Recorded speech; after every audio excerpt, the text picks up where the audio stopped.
No coração do vasto universo simbólico do Mahabharata, um diálogo ressoa há milênios atravessando as fronteiras do tempo, cultura e pensamento. O Bhagavad Gita. Traduzido como o Cântico do Senhor, este texto sagrado vai muito além da dimensão religiosa, sendo um tratado profundo sobre a condição humana. Um convite para mergulharmos na complexidade da alma, enfrentando nossas maiores dúvidas, medos e possibilidades. O cenário onde se desenrola esse diálogo é um símbolo potente, o campo de batalha de Kurukshetra. Não uma guerra comum, mas um espaço onde se entrelaçam os destinos pessoais, familiares e universais. Para Arjuna, o príncipe guerreiro, este campo é o palco de uma crise existencial que ecoa na experiência de todos nós. O momento em que as certezas desmoronam e o confronto com o desconhecido paralisa diante da responsabilidade, do dever e da dor. Porém, o Bhagavad Gita é muito mais que uma história de guerra. Ele é um mapa simbólico que revela as leis ocultas da vida, a conexão do indivíduo com o cosmos e o caminho para a liberdade interior.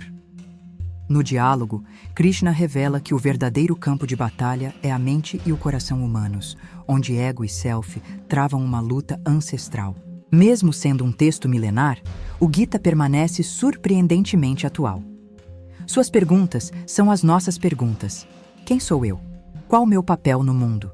Como agir diante do sofrimento e da incerteza? Como encontrar equilíbrio entre ação e entrega, desejo e renúncia? Neste vídeo, convido você a explorar comigo essa obra monumental, não como um relato mítico, mas como um guia para a jornada interior que todos percorremos. Vamos desvendar o contexto do Gita, sua profunda sabedoria e refletir sobre o significado desse campo de batalha que é nossa própria vida. Se esta busca ressoa em você, prepare-se para um mergulho transformador, pois o Bhagavad Gita é, antes de tudo, um chamado para a coragem de olhar para dentro e assumir o papel de protagonista da própria existência. Tal como Arjuna, no limiar entre o medo e a revelação, somos convidados a nos transformar no próprio campo de batalha. O Bhagavad Gita é uma das joias literárias e filosóficas mais profundas da tradição indiana. Composto por 700 versos distribuídos em 18 capítulos, o Gita é um pequeno, mas poderoso, trecho do Mahabharata, o maior poema épico do mundo, com mais de 100.000 versos. Inserido no livro 6, Bhishma Parva, ele surge em um momento decisivo da narrativa, quando as tensões entre as famílias Kuru atingem seu ápice. O Mahabharata narra uma saga ancestral de linhagens, conflitos e dilemas morais, e o Gita se destaca como o núcleo espiritual da obra, um diálogo atemporal entre o guerreiro Arjuna e o Deus Krishna que ilumina os dramas humanos com sabedoria universal. No centro desse épico está a Batalha de Kurukshetra, que literalmente significa campo do Dharma, o campo do dever, da justiça e da ordem cósmica.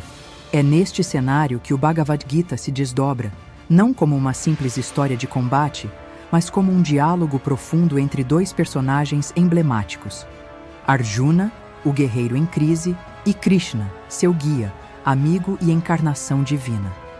Arjuna não é um guerreiro comum. Ele é um príncipe, mestre arqueiro e um símbolo arquetípico do ser humano diante da crise existencial. Às vésperas da guerra, enfrenta um dilema angustiante. Precisa confrontar seus próprios parentes, mestres e amigos, o que representa um conflito moral e psicológico devastador. Sua hesitação, medo e dúvida são a personificação da luta interna que todos enfrentamos quando somos chamados a agir. E o chamado do dever colide com o peso da responsabilidade e do apego. É justamente aí que o Bhagavad Gita revela sua maior potência simbólica.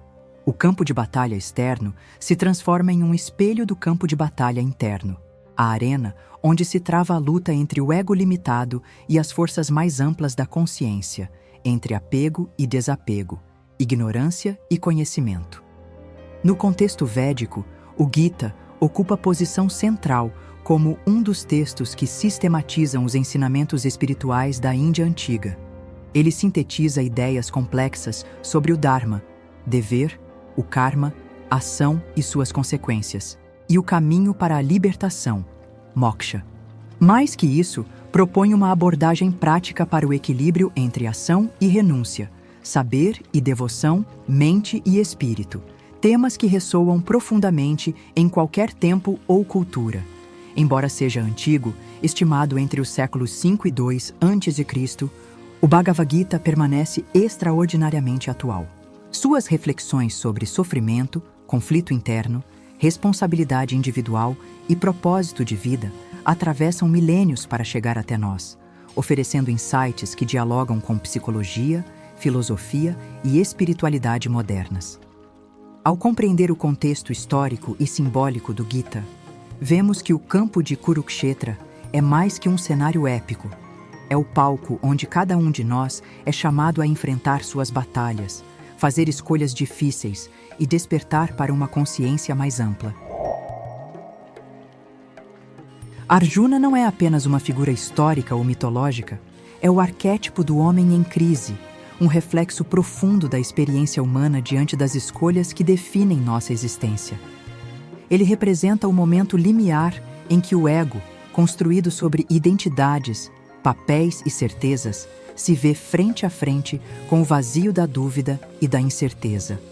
No prelúdio da batalha de Kurukshetra, Arjuna enfrenta um dilema moral que transcende o conflito externo. Está diante da possibilidade de destruir seus próprios familiares, mestres, irmãos e amigos, e sente que, com isso, não apenas sua missão de guerreiro está em jogo, mas sua própria identidade.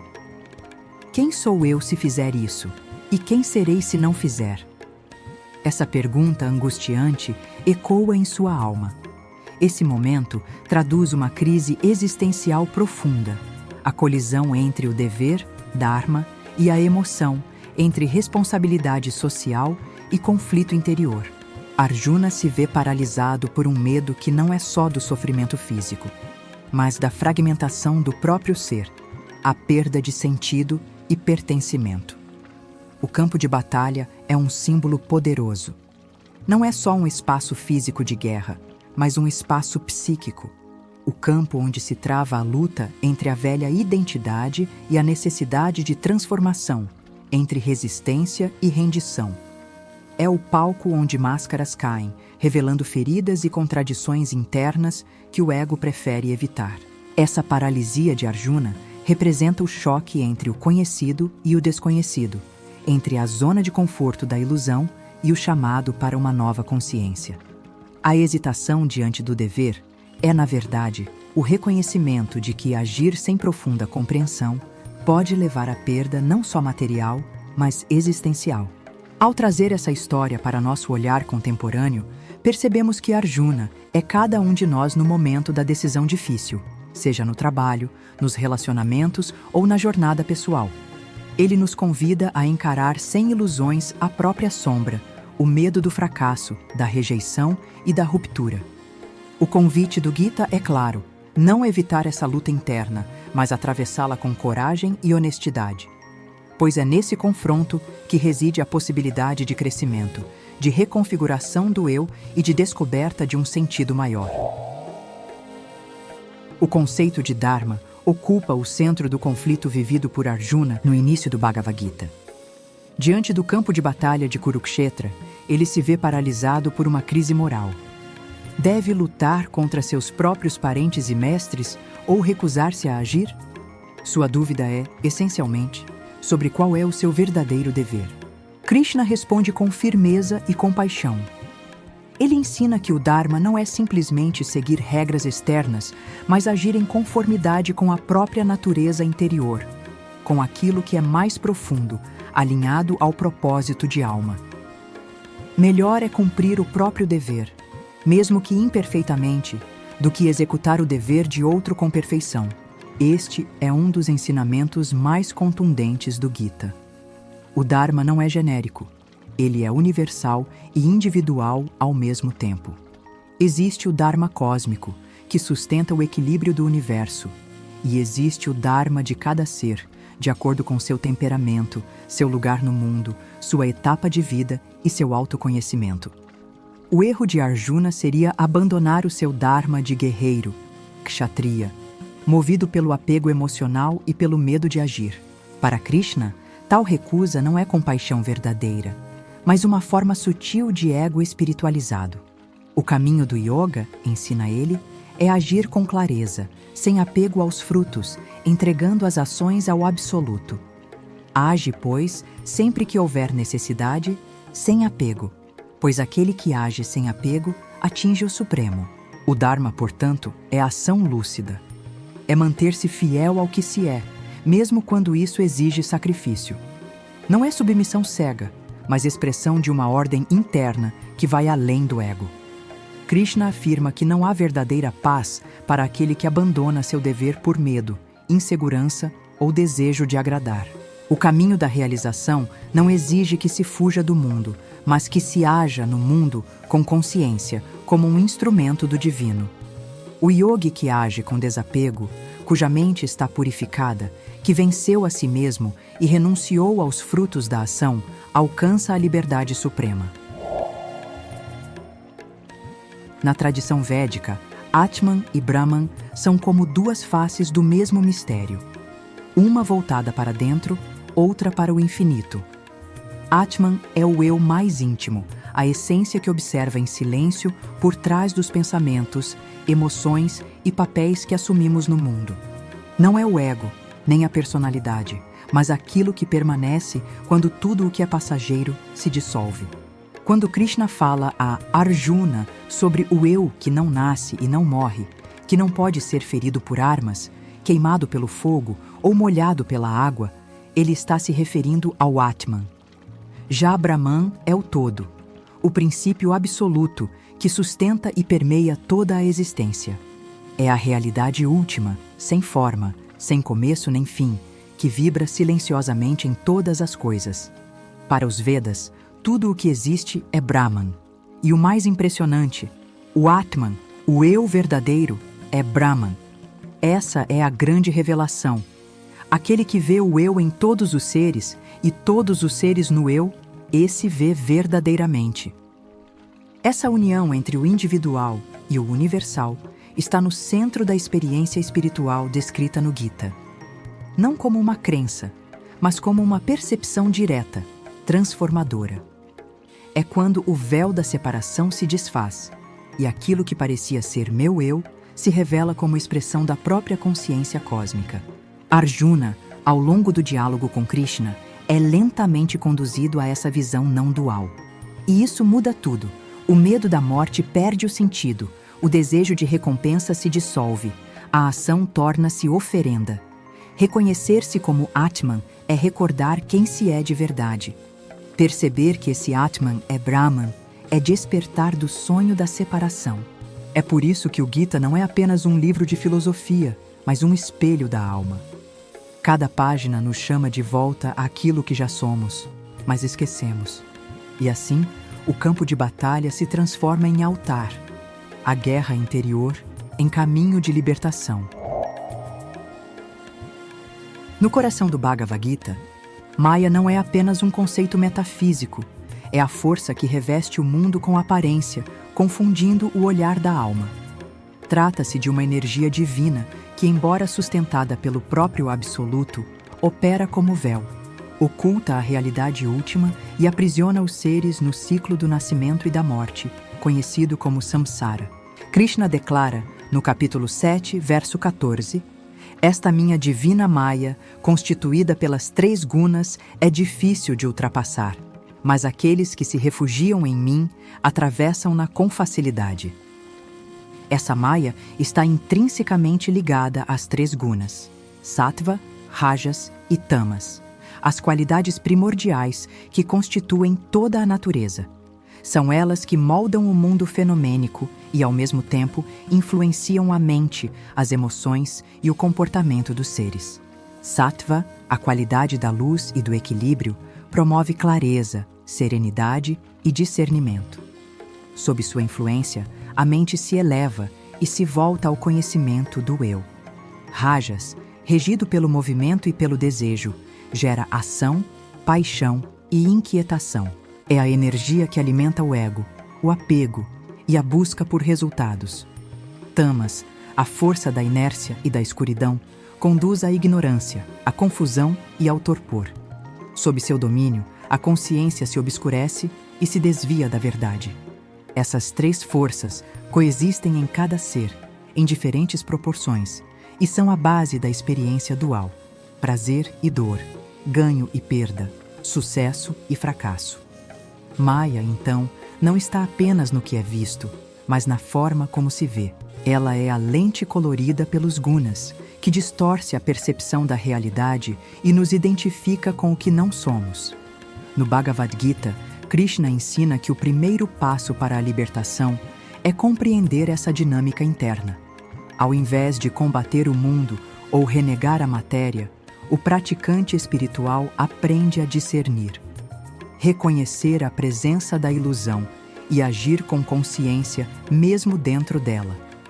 Não é uma fuga, mas uma travessia lúcida. O irreal não tem existência. O real jamais deixará de ser. Aqueles que veem isso com clareza são os conhecedores da verdade.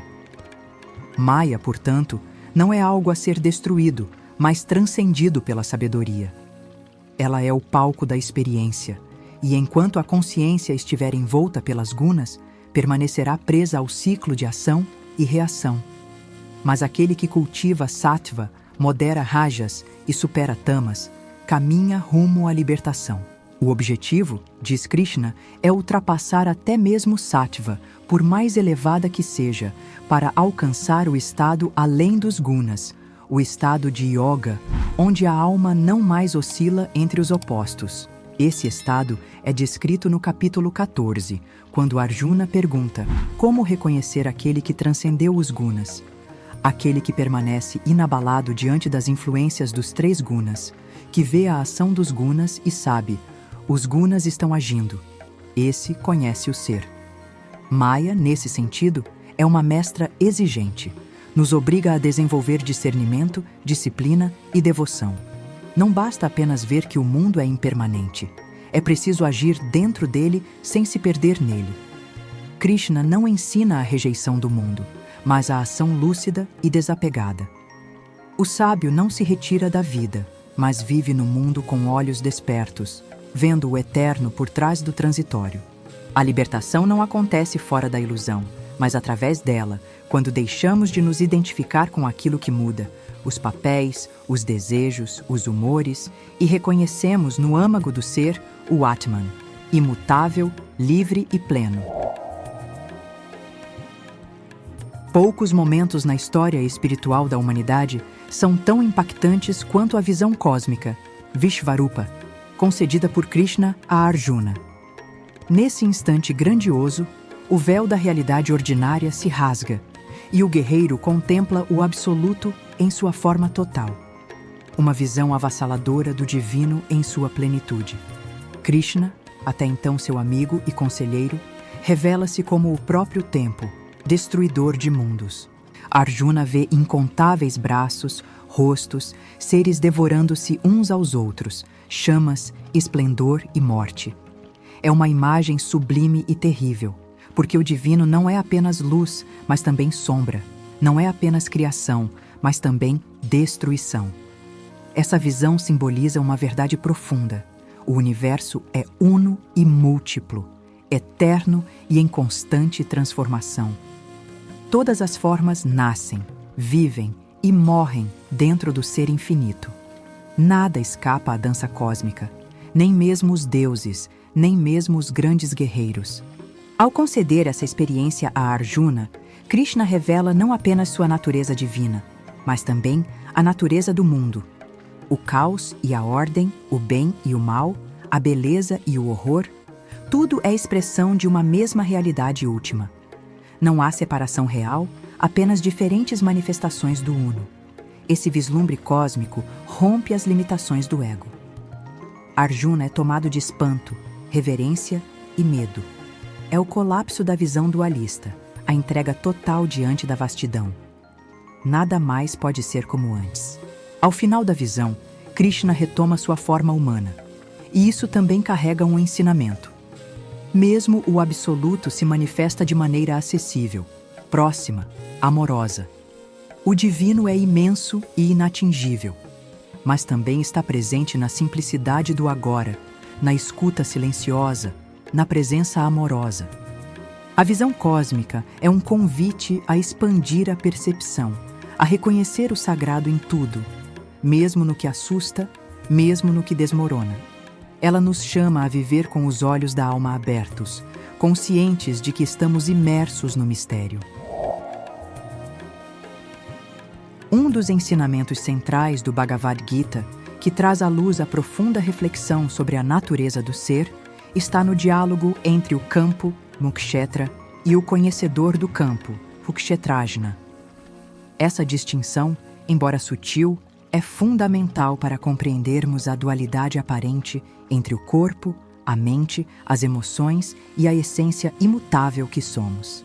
O campo representa tudo aquilo que é transitório: nosso corpo físico, pensamentos, sentimentos, desejos e a própria consciência que muda conforme as circunstâncias. É o território onde a experiência humana se desenrola, sujeito a nascimento, transformação, sofrimento e morte. Já o conhecedor do campo é a essência eterna, o observador imutável, o Atman, a centelha divina que permanece além da impermanência. É aquele que não se confunde com os acontecimentos, mas testemunha silenciosamente, com serenidade e desapego, o movimento das forças internas e externas. Este ensino nos chama a despertar para a consciência de que não somos o corpo nem a mente. Somos o sujeito que vê, a presença que permanece intacta apesar das vicissitudes da existência.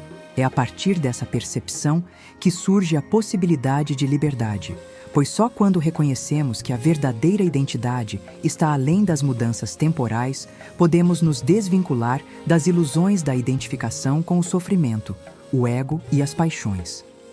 Além disso, o Gita apresenta esse diálogo como um convite para o autoconhecimento e a responsabilidade.